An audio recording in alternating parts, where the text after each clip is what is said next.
पहाड़ों से वो नीचे उतरकर इतना नीचे आ गए हैं, भगवान जाने ये खाई है या फिर कोई पाताल लोक। खाई के पास बैठ के एक अद्भुत नज़ारे का दर्शन कर रहे हैं और साथ में उनके सामने एक घटना घटित हुई। चिड़िया किसी शिकारी के द्वारा अपने घोंसले के आसपास आकर गिरी, लेकिन एक दिन ऐसा हुआ कि चिड़ा वापस नहीं आया। जैसे ही हम प्रकृति के सानिध्य में जाते हैं तो मनुष्य निर्विचार हो जाता है, और यहाँ पे क्योंकि कोई मनुष्य नहीं था तो इसलिए कोई वैचारिक प्रदूषण भी नहीं था।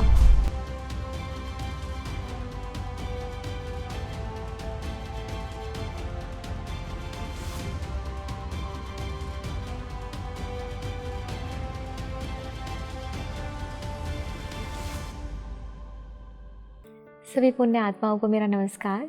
मैं अलका स्वाध्याय सीरीज में एक बार फिर से आप सभी का स्वागत करती हूँ। तो दोस्तों, जिस जीवन ग्रंथ की हम चर्चा कर रहे थे उसका नाम है हिमालय का समर्पण योग, जो कि स्वामी शिव कृपानंद जी की हिमालय प्रवास का एक स्वलिखित वर्णन है। तो दोस्तों, पिछले एपिसोड में हमने जाना कि किस प्रकार गुरुदेव स्वामी जी को उनके घर से लेकर आए और अद्भुत एक हिमालय यात्रा के दौरान क्या क्या ज्ञानवर्धक संवाद हुआ, क्या कुछ स्वामी जी ने गुरुदेव से सीखा। इस सिलसिले को आगे बढ़ाते हुए आज फिर से गुरुदेव और स्वामी जी के बीच के संवाद से बहुत कुछ हमें जानने को मिलेगा। तो पहाड़ी से नीचे की ओर उतर रहे हैं गुरुदेव और स्वामी जी। अभी स्वामी जी के मन में बहुत सारे विचार चल रहे हैं। पहला विचार तो ये है कि मैं किस झमेले में फंस गया हूँ। ये सारे झमेले उस शिव बाबा के कारण उत्पन्न हुए हैं। कौन से शिव बाबा दोस्तों? वही शिव बाबा जिसका हमने पिछले एपिसोड में आपके सामने बताया था कि जिनका मार्गदर्शन स्वामी जी को नेपाल के पशुपतिनाथ मंदिर के बाद में मिला था। उन्हीं शिव बाबा की हम बात कर रहे हैं जिन्होंने स्वामी जी के अंदर अपनी सभी शक्तियों को फूंक कर उनका आध्यात्मिक मार्ग प्रशस्त किया था। तो अभी स्वामी जी कह रहे हैं, मतलब सोच रहे हैं कि ये सारे झमेले उन्हीं शिव बाबा के कारण उत्पन्न हुए हैं। ना वो शिव बाबा मेरी ज़िंदगी में आते, ना गुरुदेव मेरे घर से मुझे पकड़कर लेके आते, और ना मैं इस खाई में आता। अब हम पहाड़ों से वो नीचे उतरकर इतना नीचे आ गए हैं, भगवान जाने ये खाई है या फिर कोई पाताल लोक। पाताल लोक से याद आया कि पाताल लोक के बारे में मैंने बचपन में बहुत सारी पुस्तकों में पढ़ा था। अवश्य ही इसी को पाताल लोक कहते होंगे। ऊपर से कितना नीचे आए हैं क्या मालूम, लेकिन एक बात बहुत दिलचस्प कि ये खाई है बहुत खूबसूरत, प्राकृतिक दृष्टि से बहुत ही सुंदर, बहुत सुंदर नज़ारा, एक ऐसा भव्य दृश्य जो आपका मन मोह ले। और यहाँ पे क्योंकि कोई मनुष्य नहीं था तो इसलिए कोई वैचारिक प्रदूषण भी नहीं था। जैसे ही हम प्रकृति के सानिध्य में जाते हैं तो मनुष्य निर्विचार हो जाता है। और उस दिन स्वामी जी बता रहे हैं कि मुझे ये बात समझ में आई कि विचार अप्राकृतिक है, निर्विचार स्थिति ही प्राकृतिक है। और यही कारण है कि जितने भी साधनारत ऋषि मुनि होते हैं वो हिमालय या फिर ऐसे जंगल या फिर ऐसे प्राकृतिक स्थान को ही क्यों चयन करते हैं ध्यान साधना के लिए। आगे फिर ये सिलसिला चलता है।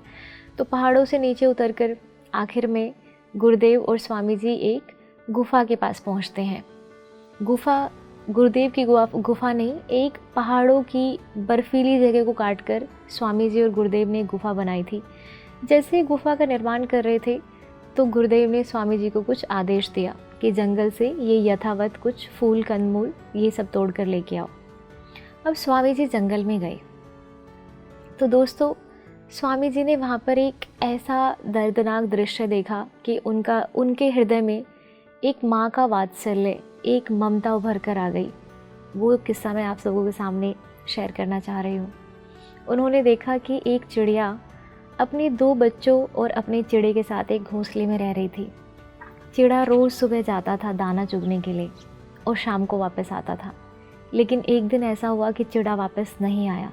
चिड़िया बहुत दुखी हुई, बड़ा मोह उसको था अपने पति से, और होता भी है, स्वाभाविक है, मनुष्य जाति में, हर एक जाति में ये होता ही है। तो अब चिड़ा वापस नहीं आया, चिड़िया बहुत परेशान, लेकिन रो के दुखी विलम्ब होने की बजाय चिड़िया ने सोचा कि मेरे बच्चों का जीवन यापन कैसे होगा। अगले दिन से चिड़िया ने खुद उड़ान भरनी शुरू कर दी। सुबह जाती और शाम को दाना चुगकर अपने बच्चों के लिए लेकर आती। लेकिन एक दिन ऐसा हुआ कि चिड़िया ने उड़ान तो भरी, पर वापसी घायल चिड़िया अपने घोंसले के पास आकर गिरी। उसने बड़ी आशा भरी दृष्टि से स्वामी जी की ओर देखा कि शायद अब मैं इस दुनिया में नहीं रहूँगी और तुम मेरे बच्चों की रक्षा करना, और अपने बच्चों की तरफ भी इस दृष्टि से देख रही थी कि अब मैं तुम्हारी रक्षा नहीं कर पाऊँगी, अब मैं तुम्हारा जीवन यापन नहीं कर पाऊँगी। स्वामी जी ने चिड़िया को देखा, बहुत तरस आया, उसके ऊपर पानी का छींटा दिया और उसको पानी पिलाने की कोशिश की, लेकिन चिड़िया ने प्राण त्याग दिए और उसके मुंह से जो 4 चावल के दाने थे वो भी निकल गए। अब स्वामी जी ने वो 4 चावल के दाने उठाए और झाड़ पर चढ़कर जो चिड़िया का घोंसला जिसमें उसके 2 छोटे छोटे बच्चे थे उनके मुंह में दिए और बोला, ये तुम्हारी माँ का एक आखिरी निवाला तुम्हारे लिए। और उस समय स्वामी जी इतने विचलित हुए इस इंसिडेंट से कि उनको लगा कि माँ का हृदय कितना ज़्यादा विशाल और कितना दयावान होता है। उस दिन उनको एहसास हुआ कि एक विकट परिस्थिति में, एक ऐसी परिस्थिति जिसमें माँ स्वयं अपने प्राण त्यागने की स्थिति में है, तब भी उसे सिर्फ़ और सिर्फ अपने बच्चों की पड़ी है। माँ कितनी दयावान, कितनी पवित्र और कितनी निर्मल होती है। अभी ये एक घटना होने के बाद में स्वामी जी वापस गुफा की ओर लौट रहे हैं, और जैसे वो लौट रहे हैं तो उनको एक विचार आया। विचार ये कि जीवन या जन्म देने की प्रक्रिया कितनी बड़ी और कठिन है, जबकि मारना तो क्षण भर में हो जाता है। मनुष्य जिसका निर्माण नहीं कर सकता, उसको नष्ट करने का अधिकार मनुष्य को किसने दिया? हिंसा किसी भी प्रकार की हो, अगर जानबूझकर कोई भी हिंसा की गई है तो वो प्रकृति के विरुद्ध है, वो हिंसा नहीं होनी चाहिए। क्योंकि मनुष्य, माँ प्रकृति ने मनुष्य योनि में हमें इसलिए जन्म दिया है ताकि हम प्रेम और सद्भाव से रहें। प्रेम करना ही मनुष्य योनि का एक मूल स्वभाव है। अगर हम इसके विरुद्ध कार्य कर रहे हैं तो हम माँ प्रकृति के विरुद्ध कार्य कर रहे हैं। कोई भी व्यक्ति अगर हिंसक है तो वो ध्यान साधना में आगे नहीं बढ़ सकता, और यही कारण है कि अनेकों धर्मों ने अहिंसा के ऊपर जोर दिया है। अहिंसा परमो धर्म है। एक तरफ तो मानव शक्तियाँ जगा रहे हैं, हम अपने अंदर की चेतना को जागृत कर रहे हैं। मनुष्य अलग अलग ध्यान साधना, अलग अलग भजन, सब कुछ करके अपनी जीवन शक्ति को जागृत कर रहा है, और दूसरी ओर मरे हुए पशुओं को खाकर, मरे हुए पक्षियों या मरे हुए प्राणियों को खाकर मरी हुई ऊर्जा ग्रहण कर रहा है। अगर आप अपने अंदर की जीवंत शक्ति को जगाना चाहते हो और दूसरी तरफ आप मरे हुए प्राणियों को खाकर मरी हुई ऊर्जा ग्रहण कर रहे हो, तो आपके अंदर की जीवंत शक्ति कैसे जागृत हो सकती है? तो दोस्तों, स्वामी जी बता रहे हैं कि एक हिंसक साधक की आध्यात्मिक प्रगति कभी भी संभव नहीं है। फिर अगले दिन गुरुदेव एक चट्टान के ऊपर बैठे थे और सामने वाले चट्टान के ऊपर मुझे बिठाया, यानी कि स्वामी जी को। स्वामी जी अपने बारे में बता रहे हैं। स्वामी जी के मन में एक विचार आया कि गुरुदेव हमेशा एक बात कहते रहते हैं, चित्त को शुद्ध करो, चित्त को पवित्र करो, चित्त को निर्मल करो, चित्त को सशक्त करो। चित्त यानी होता क्या है? निश्चित रूप से चित्त है क्या, ये कैसे जाना जा सकता है? स्वामी जी के मन में ये विचार चल रहा था, तो गुरुदेव की दृष्टि स्वामी जी के ऊपर पड़ी। गुरुदेव ने पूछा, क्या सोच रहे हो? स्वामी जी अभी बताने की स्थिति में नहीं थे, क्योंकि विचार इतना गहरा था कि उनको खुद भी समझ नहीं आ रहा था कि वो क्या जानना चाह रहे हैं। चित्त यानी निश्चित रूप से है क्या? हमेशा गुरुदेव चित्त के ऊपर ध्यान देने के लिए कह रहे हैं, ये है क्या निश्चित रूप से? इससे पहले कि स्वामी जी कुछ बोलते तो गुरुदेव ने बड़ी गहरी दृष्टि से स्वामी जी की ओर देखा। ऐसे देखा मानो स्वामी जी के अंदर की बात समझ गए हों, और गुरुदेव ने कहना प्रारंभ किया कि जिस प्रकार हमारे शरीर की आँख होती है और उस आँख से जो स्पष्ट होता है वो हम देख पाते हैं। आँख की अपनी एक सीमा है। आँख सिर्फ वही देख पाती है जो प्रकाश के माध्यम से आँखों को दिखाया जाता है। यानी कि अगर प्रकाश की अंतर्गत जो भी वस्तु आँख को स्पष्ट रूप से दिखाई दे, उसी की जानकारी हमारी आँखें हमारे मस्तिष्क को दे पाती हैं। लेकिन अगर अंधेरा हो जाए तो आंखें नहीं देख पाती। वैसे ही हमारे शरीर में भी एक आत्मा होती है, या फिर यूँ कहो कि हमारे शरीर के अंदर एक छोटा शरीर होता है, और उस छोटे शरीर को अगर अपना कोई भी कार्य करना हो तो उसको भी एक आँख की ज़रूरत होती है। लेकिन हमारा जो ये छोटा शरीर है जिसको हम आत्मा बोल रहे हैं, वो हमारे शारीरिक, जो हमारा एक फिज़िकल बॉडी है, जो हमारा शरीर है, उससे अधिक शक्तिशाली होती है। लेकिन हमारी आत्मा को भी देखने के लिए एक आँख की ज़रूरत होती है, और जो हमारा चित्त होता है ये उसी आत्मा की आँख होती है। आगे गुरुदेव ने कहना प्रारंभ किया कि ये जो चित्त हमारा है, ये जितना ज़्यादा भीतर होगा उतना ही स्थिर होगा, जितना स्थिर होगा उतना ही प्रभावशाली होगा, और जितना प्रभावशाली होगा उतना सूक्ष्म होगा। एक सूक्ष्म चित्त के माध्यम से एक व्यक्ति हज़ारों किलोमीटर की यात्रा हवा और आवाज़ की गति से भी तेज़ क्षण भर में कर सकता है।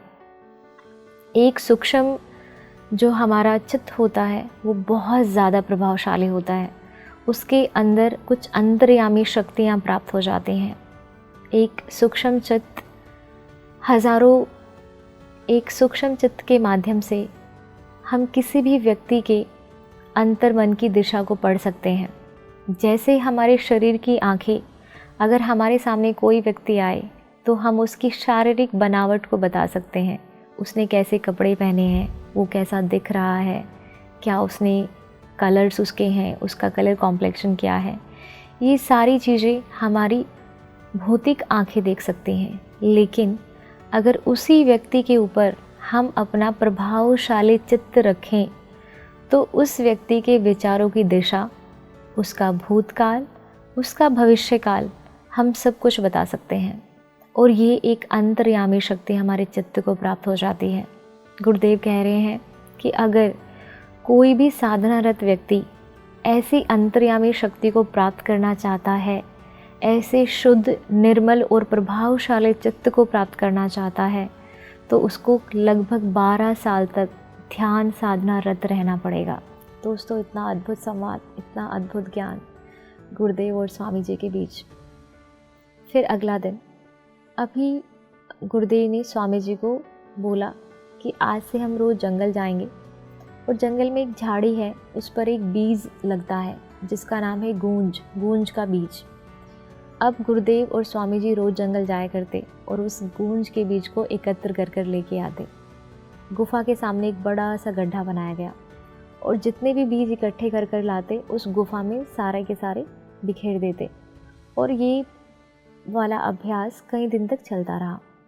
तो पूरी गुफा के सामने जो भी गड्ढा बनाया गया था उसको बीजों से भरा गया। फिर एक दिन गुरुदेव ने स्वामी जी से कहा कि आप इस गड्ढे में लेट जाओ। अब स्वामी जी को थोड़ा अजीब लगा कि मैं इन बीजों के ऊपर कैसे लेट सकता हूँ, लेकिन क्योंकि गुरुदेव का आदेश था तो मना नहीं कर पाए, तो लेट गए। तो गुरुदेव ने स्वामी जी से बोला कि इस बीज का गुण धर्म है हमारे शरीर की अतिरिक्त गर्मी को खींच लेना और हमारे चित्त को शुद्ध और शांत कर देना। अब से तुम्हें कई दिन तक यही अभ्यास करना होगा। तो स्वामी जी लेट गए उस बीज वाले गड्ढे में, और स्वामी जी ने लगातार कई दिन तक ये अभ्यास किया। पहला दिन थोड़ा सा उतना अच्छा नहीं लगा उधर लेटना, लेकिन धीरे धीरे 3-4 दिन के बाद में स्वामी जी को ये महसूस होने लगा कि उनका चित्त बहुत ही शुद्ध, शांत और निर्मल हो गया है। फिर एक दिन ऐसा हुआ दोस्तों कि गुरुदेव ज़मीन पर बैठे हुए थे। उन्होंने स्वामी जी से कहा कि ज़मीन पर बैठो और ऐसा महसूस करो कि तुम अपनी माँ की गोद में बैठे हुए हो। उतनी ही निश्चितता से, उतने ही अपनेपन से, उतने ही पूर्ण समर्पण भाव से धरती माँ की गोद में बैठो और धरती माँ से प्रार्थना करो कि हे धरती माँ, मैं पूर्ण रूप से तुम्हारे लिए समर्पित हूँ, आप मेरे चित्त को शुद्ध और पवित्र कर दो। ऐसी प्रार्थना करके तुम धरती माँ के साथ में समरसता स्थापित करो। अब स्वामी जी के मन में एक ख्याल आया कि गुरुदेव जो बता रहे हैं, कहीं ना कहीं उन्होंने अपने हिमालय की यात्रा में ऐसा देखा है तो ऐसा दोस्तों क्या होता है कि जब स्वामी जी गुरुदेव के साथ में हिमालय की ओर यात्रा कर रहे थे, तो बीच में छोटे छोटे कुछ कबीले, कुछ बस्तियां आई थी। तो वहाँ पर कुछ समय गुरुदेव और स्वामी जी ने बिताया होता है। तो उन कबीलों और बस्तियों में क्या होता था कि वो लोग अपनी यहाँ पर धरती माँ की पूजा करते थे, वहाँ की वनस्पति, वहाँ की प्रकृति की पूजा करते थे। तो स्वामी जी ने देखा था कि एक बार एक कबीले का कोई बच्चा बीमार हो जाता है, तो उसको कबीले के सारे लोग एक जगह लेकर जाते हैं और वहाँ पर उस बच्चे के ऊपर मिट्टी का लेप किया जाता है और माँ प्रकृति के सामने उसको पूर्ण समर्पित कर दिया जाता है और प्रार्थना करते हैं कि माँ प्रकृति, ये तुम्हारा बच्चा है, ये तुम्हारे लिए पूर्ण रूप से समर्पित है, इसके अंदर की जितनी भी बीमारियाँ हैं वो तुम पूरी तरीके से ठीक करो। और यही बात तुरंत स्वामी जी को याद आई, जैसे ही गुरुदेव उनको अभी ध्यान निर्देश दे रहे हैं कि तुम ज़मीन पर बैठो, धरती माँ की गोद में सर रखो, धरती माँ को बिल्कुल अपनी माँ समझकर उतनी ही निश्चितता के साथ में बैठो और माँ से प्रार्थना करो एक समर्पण की। और फिर गुरुदेव ने कहना प्रारंभ किया कि धरती माँ के अंदर जो हमारी भूमि माता होती है, उसके अंदर एक गुरुत्वाकर्षण शक्ति होती है। जब हम पूर्ण समर्पण भाव से प्रार्थना करते हैं तो हम भूमि माता की गुरुत्वाकर्षण शक्ति के साथ में एक समरसता स्थापित कर लेते हैं। और ये वो समय होता है कि जब हमारा चित्त शुद्ध, पवित्र और निर्मल हो जाता है। तो भूमि माता का एक बहुत बड़ा रोल है और उससे बड़ा रोल है हमारे समर्पण का उस भूमि माता माँ वसुंधरा के लिए। फिर उसके बाद में गुरुदेव और स्वामी जी ने चलना प्रारंभ किया। चलते चलते काफ़ी देर हो चुकी थी, शाम का समय था। तो गुरुदेव ने स्वामी जी को आदेश दिया कि ऐसा करते हैं, कुछ समय विश्राम करते हैं। विश्राम नहीं, तुम ध्यान करो और ध्यान में बैठो। तो स्वामी जी ध्यान में बैठ गए और जैसे ही आंखें बंद की तो इतना गहरा ध्यान लगा कि पता ही नहीं लगा कि कब पल भर में उनको वो अपने भीतर की यात्रा उनकी प्रारंभ हो गई। और फिर जब आँख खुले तो देखा कि गुरुदेव उनको बहुत गहरी दृष्टि से देख रहे हैं। अभी स्वामी जी ध्यान से जैसे उठे बाहर आए तो काफ़ी शांत थे, लेकिन मन में एक विचार आ रहा था कि मैं इस जगह से निकल पाऊंगा भी या नहीं। लेकिन फिर एक विचार आया कि मैं इस जगह से निकल पाऊंगा मतलब जाना कहाँ है? क्या उस बाहरी जगत में जाना है जहाँ से मैं आया हूँ? अगर वो जगत सत्य है तो फिर मैं हिमालय में क्या कर रहा हूँ? और अगर हिमालय सत्य है तो मुझे बाहर के जगत में जाने की क्या इच्छा है? कौन हूँ मैं हूँ कौन? मैं कहाँ से आया हूँ? मेरा शाश्वत ठिकाना क्या है? कहाँ जाना है मुझे? क्या ये कान मेरे हैं? क्या ये बाल मेरे हैं? क्या ये हाथ मेरे हैं? क्या ये पैर मेरे हैं? ना ये मेरे हाथ हैं, ना मेरे पैर हैं, ना मेरे कान हैं, ना मेरे बाल हैं, तो मैं हूँ कौन? ये सभी मेरे शरीर के अंग हैं, लेकिन मैं शरीर नहीं हूँ। और अगर ये शरीर के सभी अंग मेरे हैं, मैं शरीर नहीं हूँ, तो मैं हूँ कौन? मैं कैसे जानूँ अपने आप को कि मैं हूँ कौन? मैं क्या कर रहा हूँ यहाँ पे हिमालय में? और क्यों मेरे अंदर ये विचार है कि मुझे यहाँ से जाना है? और जाना भी कहाँ है? क्या सत्य है और क्या मिथ्या है? अभी ये सब स्वामी जी के अंदर पूरा एक प्रबल विचार चल रहे हैं। तो उधर गुरुदेव ने स्वामी जी की ओर देखा और कहा, क्या सोच रहे हो? तो स्वामी जी कोई जवाब नहीं दे पाए। अब क्या बोलूँ मैं, क्या कहूँ स्वामी, क्या कहूँ गुरुदेव जी से? क्योंकि मैंने अपना घर गुरुदेव की इच्छा अनुसार छोड़ा।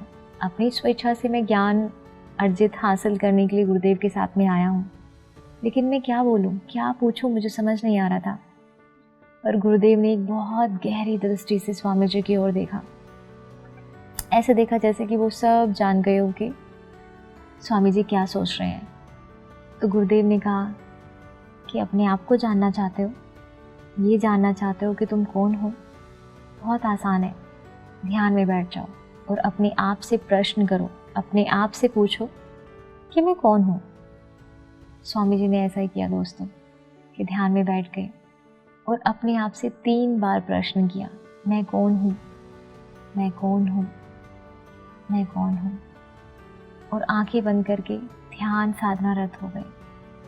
जैसे भीतर की यात्रा प्रारंभ हुई और बहुत गहरे ध्यान में पहुँचे तो उनको सबसे पहला जो अनुभव हुआ वो अनुभव था कि मैं और मेरा शरीर दोनों अलग हैं। जैसे ये अनुभव हुआ कि मैं और मेरा शरीर दोनों अलग हैं, तो ये एक आध्यात्मिक क्रांति घटित हो गई। यानी कि मैं अलग हूँ और मेरा शरीर अलग है। अभी तक जो मैं का अहंकार था, मैं का एक बोध था कि यह कार्य मैं कर रहा हूँ, मैं यहाँ जा रहा हूँ, मैं यह सीख रहा हूँ, मेरे द्वारा ये हो रहा है, मैं ये करने वाला हूँ, वो मैं का अहंकार खत्म हो गया। वो मैं का जो मिथ्या बोध मन में था वो खत्म हो गया और एक आध्यात्मिक क्रांति घटित हुई। उसके बाद वो और गहराइयों में गए ध्यान की, और फिर वो शाश्वत, वो सत्य उन्होंने जाना जो हम सभी के लिए जानना बेहद आवश्यक है कि मैं शरीर नहीं, मैं एक आत्मा हूँ, और यही शाश्वत सत्य है। फिर दोस्तों उसी दिन शाम के समय गुरुदेव स्वामी जी को बताते हैं कि आत्मा को समझे बिना परमात्मा को समझा नहीं जा सकता। अगर कोई भी मनुष्य आत्मा के अस्तित्व को समझ ले तो वो परमात्मा को समझ सकता है। आत्मा को समझे बिना परमात्मा को पाना नामुमकिन है, बेहद मुश्किल और कठिन रास्ता है। लेकिन आत्मा को समझना आसान है। एक साधक ध्यान साधना के माध्यम से आत्मा को समझ सकता है। अब यही विचार स्वामी जी के अंदर भी चल रहे थे। अब स्वामी जी बता रहे हैं कि ऐसा हो सकता है कि गुरुदेव का आभा मंडल इतना बड़ा है, शायद गुरुदेव की आभा मंडल के अनुसार ही मैं भी सोच रहा था। अब स्वामी जी के अंदर भी यही विचार चल रहे थे कि आत्मा यानी है क्या, अगर मुझे परमात्मा को पाना है तो क्या करना होगा। तो गुरुदेव कहना प्रारंभ कर रहे हैं कि अगर इंसान को परमात्मा को समझना है तो अपनी आत्मा को समझना बेहद आवश्यक है। और आत्मा को समझना आसान भी है, क्योंकि वो आत्मा हमारे स्वयं के भीतर ही है, हमारे पास है, जबकि परमात्मा सर्वत्र है। हमारी जो आत्मा है उस परमात्मा का ही एक स्वरूप है जो हमारे अंदर विद्यमान है और जिसको हम आसानी से जान सकते हैं, क्योंकि आत्मा हमारी पकड़ में है, हमारी पहुंच में है, हमारे पास है। उसे जानना आसान है। अगर उसको हम नहीं जान पाए तो परमात्मा को भी नहीं जान सकते। जो आत्मा है वही परमात्मा है। अगर आत्मा का परमात्मा से मिलन होना है तो पहले आत्मा को समझना बेहद आवश्यक है। और दोस्तों फिर वो दिन आया कि स्वामी जी के भीतर की यात्रा शुरू हो गई। अब स्वामी जी ये सोच रहे हैं कि मेरे भीतर ऐसा क्या छुपा है जो मुझे लोगों तक पहुंचाना है। मैंने तो कोई ध्यान साधना भी नहीं की है, मेरा अपना तो मेरे पास कुछ भी नहीं है। ऐसा मेरे पास क्या है जो मुझे अलग अलग गुरुओं के माध्यम से बांटने के ऊपर जोर दिया जा रहा है, ये बताया जा रहा है कि सब कुछ तेरे भीतर ही है। अब बड़ी गहन चिंता में स्वामी जी फंसे हुए। अब स्वामी जी की एकदम से एक ट्यूबलाइट जैसे जले तो उनको याद आया कि शिव बाबा ने उनको कहा था कि मैंने अपना सर्वस्व तुम्हें सौंप दिया है। अब स्वामी जी ने शब्द फिर से दोहराए कि मैंने अपना सर्वस्व तुम्हें सौंप दिया है। क्या यही मेरे भीतर है? शायद यही होगा, क्योंकि मैंने तो अपनी ध्यान साधना में कुछ विशेष नहीं किया है। तो दूसरी तरफ गुरुदेव उनको कह रहे हैं कि तुम्हारे भीतर सब कुछ है, तुम्हें लोगों को बांटना है। अब स्वामी जी को इन दोनों वाक्यों के बीच में एक समरसता स्थापित होती दिखाई दी कि एक तरफ शिव बाबा कह रहे हैं कि मैंने अपना सर्वस्व तुम्हें सौंप दिया है, और दूसरी ओर गुरुदेव कह रहे हैं कि जो तुम्हारे भीतर है वो तुम्हें लोगों को बांटना है। तो स्वामी जी कहने लगे कि हो सकता है यही वो चीज़ हो, लेकिन उन्होंने ज़्यादा इस पर बहुत गहन विचार न करते हुए सब कुछ भविष्य के ऊपर छोड़ दिया कि जब गुरु शक्तियों ने इतना ज़्यादा ज्ञान और इतना सब कुछ मुझे दिया है तो आगे का मार्गदर्शन भी मेरा गुरु शक्तियाँ ही करेंगी। और फिर एक अगला दिन कुछ ऐसा हुआ दोस्तों कि गुरुजी के शांत जीवन में एक वज्रपात सा हुआ, जब उनको सुनाई दिया कि उनके गुरुदेव उनसे कह रहे हैं कि तुम्हारी मेरे पास की शिक्षा पूर्ण हुई, अब मैं तुम्हें आगे की शिक्षा के लिए एक दूसरे गुरुदेव के पास भेज रहा हूँ। अब इसमें स्वामी जी बहुत विचलित हो गए, क्योंकि उनको लगा था कि उनको अपना सर्वस्व जीवन इन्हीं गुरुदेव के चरणों में बिताना है। और अब अचानक से गुरुदेव मुझे किसी दूसरे गुरु के पास भेज रहे हैं। कौन होंगे वो गुरु, कहाँ जाना है, क्यों जाना है? मैं तो बहुत ज़्यादा अटैच हो चुका हूँ इसी अपने वर्तमान गुरु के साथ में। तो इस पर गुरुदेव कहना प्रारंभ करते हैं कि हर एक गुरु के अनेक शिष्य होते हैं, पर मेरा तो केवल तू एक ही शिष्य है। मेरी सारी संभावनाएं तुझ तक आकर रुकी हैं। मेरे पास जो भी ज्ञान था वो मैंने तेरी झोली में डाल दिया है। अब तेरा काम है इस ज्ञान को लाखों लोगों तक पहुंचाना। अब तुम्हें अपनी आगे की शिक्षा ग्रहण करने के लिए एक दूसरे गुरु के पास में जाना होगा और आगे का मार्गदर्शन वही गुरु करेंगे। जैसे ही गुरुदेव ये बातें कह रहे हैं तो इधर स्वामी जी रोना प्रारंभ कर देते हैं कि मैं कैसे जाऊंगा। एक गुरु मोह उनको हो गया कि मैं इन गुरु को छोड़कर अब किसी दूसरे गुरु के पास में कैसे जा सकता हूँ। मैं रोज़ अपने गुरु के पैर दबाता हूँ, मैंने इनसे इतना ज्ञान सीखा है, मेरा चित्त का शुद्धिकरण हुआ है, मैं इनको छोड़कर कैसे जाऊँगा। जैसे ही स्वामी जी रो रहे हैं तो गुरुदेव ने कहना शुरू किया, अरे पगले, तू रो क्यों रहा है? मैंने कहा ना कि हर एक गुरु के अनेक शिष्य होते हैं, लेकिन मेरा तू एक ही शिष्य है। मेरे गुरुदेव ने मुझे कहा था कि तुम्हारा कार्य है ये सभी शक्तियाँ अपने शिष्य को सौंपना और उसके बाद ही तुम मोक्ष की प्राप्ति कर सकते हो। तो मैंने अपने गुरुदेव के वचन को पूरा किया। अब मैं आसानी से देह त्याग सकूँगा, क्योंकि मैंने वो सभी शक्तियाँ तुम्हारी झोली में डाल दी हैं। जिस तरीके से एक नदी का उद्देश्य होता है सागर में मिल जाना, उसी तरीके से मेरा भी उद्देश्य है सागर में मिल जाना। और पगले, तू ही तो मेरा सागर है। अब ये सुनकर स्वामी जी और ज़ोर ज़ोर से रोने लगे कि गुरुदेव मुझे कितनी बड़ी उपाधि दे रहे हैं, जबकि मैंने तो कुछ भी नहीं किया है। मैंने तो अपनी कोई भी ध्यान साधना में इतना कुछ नहीं किया है। अब गुरुदेव कह रहे हैं कि ऐसा नहीं है कि मैं तुम्हें अपना सागर मान रहा हूँ, तुम ही सागर हो। तुम्हें अभी नहीं पता है कि कितनी हज़ारों लाखों नदियाँ तुम में आकर समाने वाली हैं। तुम्हें भविष्य नहीं दिख रहा है, लेकिन मुझे भविष्य दिख रहा है। हम दोनों में बस यही समय का अंतर है। तुम अभी अपना ये रोना बंद करो और आगे के प्रस्थान के लिए तैयारी करो। स्वामी जी गुरुदेव के पैरों को पकड़कर जोर जोर से रो रहे हैं, ये सोचकर कि उनको कल यहाँ से चले जाना है, कल प्रस्थान करना है। पर गुरुदेव उनको समझा रहे हैं कि अरे पगले, तू रो क्यों रहा है? जो मनुष्य आया है उसका जाना भी निश्चित है। ऐसे मनुष्य बहुत ही भाग्यवान होते हैं जो मोक्ष प्राप्त करते हैं। एक आत्मा का जो मुख्य लक्ष्य होता है वो होता है मोक्ष की प्राप्ति, और मोक्ष की प्राप्ति के लिए वो अलग अलग योनियों में जन्म लेती है। लेकिन सिर्फ मनुष्य योनि ही एक ऐसी योनि है जिसमें मोक्ष को प्राप्त किया जा सकता है, या फिर यूँ कहें कि मनुष्य योनि ही वह पुल है जिसको पार करके परमात्मा को प्राप्त किया जा सकता है। तू उठ, फल की चिंता मत कर, रो मत, कोई विचार मत कर, अपने आगे की प्रस्थान के लिए तैयारियां शुरू करो। अब स्वामी जी बड़े भारी मन से गुरुदेव के पैर दबाते हैं और सो जाते हैं। फिर अगली सुबह उनको अपनी चलने की तैयारियां करनी होती हैं। तैयारी करने से पूर्व वो जंगल जाते हैं। उन सभी वृक्षों से, उन सभी फूलों से, पक्षियों से, सबसे मिलकर आते हैं, मानो कि उनसे भी वो विदाई ले रहे हों जिनसे वो रोज़ मिला करते थे। और एक फिर बड़े भारी मन से वहाँ से चल देते हैं। अब वो गुरुदेव से जाते समय पूछते हैं कि गुरुदेव, आप मुझे जहाँ भेज रहे हैं मैं उनको जानता भी नहीं हूँ, पहचानता भी नहीं हूँ। कैसे जाऊँगा वहाँ पे? क्या कहूँगा उनसे जाके? ना वो मुझे जानते हैं, ना वो मुझे पहचानते हैं।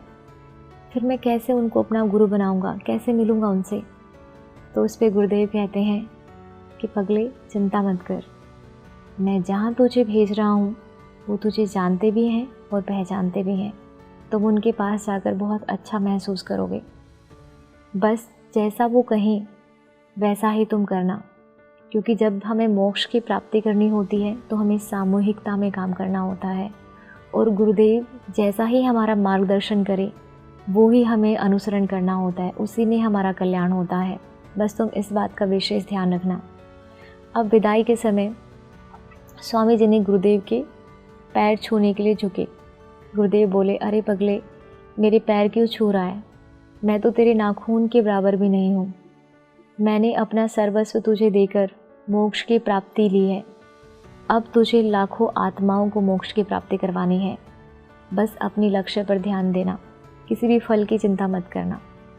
तो दोस्तों, यहाँ से स्वामी जी चल दिए अपने दूसरे गुरु से मिलने के लिए। जैसे ही स्वामी जी ने पहाड़ी चढ़ना प्रारंभ किया तो उनकी निर्विचार की स्थिति लग गई, उनकी ऊर्जा शक्ति बढ़ गई। ऐसा लगा कि मानो उनके अंदर इतनी ज़्यादा ऊर्जा आ गई है और उन्होंने कितनी जल्दी उस पहाड़ी को पूरा कर लिया चढ़ाई करके, उनको पता भी नहीं लगा। और जैसे ही वो पहाड़ी के ऊपर चढ़े तो वहाँ पर एक टेकड़ी नुमा स्थान पर एक कुटीर बनी हुई थी। वो उनके अगले गुरुदेव की कुटीर थी। वो वहाँ पर पहुँचे, उन्होंने देखा कि वहाँ पर एक बड़ी कुटीर है और दो छोटी छोटी कुटीर है। एक छोटी कुटीर में यज्ञशाला है और दूसरी छोटी कुटीर में कुछ समिधा और कुछ जड़ी बूटी रखी हुई हैं। जैसे ही वो वहाँ पर पहुँचे, उन्होंने देखा शाम का समय हो चुका था और अभी जो अगले वाले गुरुदेव हैं वो यज्ञशाला में हवन कर रहे थे। तो स्वामी जी ने बाहर रहकर इंतज़ार करना उचित समझा। जैसे ही गुरुदेव का हवन पूरा हुआ तो वो कुटीर से बाहर आए और उन्होंने स्वामी जी को देखा। उन्होंने कहा, आओ, इस कुटीर में तुम्हारा स्वागत है, मुझे पता था कि तुम आने वाले हो। फिर गुरुदेव ने स्वामी जी को कुछ फल खाने के लिए दिए और बोला कि इतने दूर से थके हारे आए हो, विश्राम करो। तो दोस्तों, अगले एपिसोड में हम जानेंगे स्वामी जी और उनके अब दूसरे गुरुदेव जिनसे वो अभी अभी मिले हैं, उनके बीच की अद्भुत वार्तालाप को और ज्ञानवर्धक बहुत सारी चीज़ें क्या क्या स्वामी जी गुरुदेव से सीखने वाले हैं। बने रहिए PMC हिंदी की स्वाध्याय सीरीज में मेरे यानी अलका के साथ। बहुत बहुत शुक्रिया।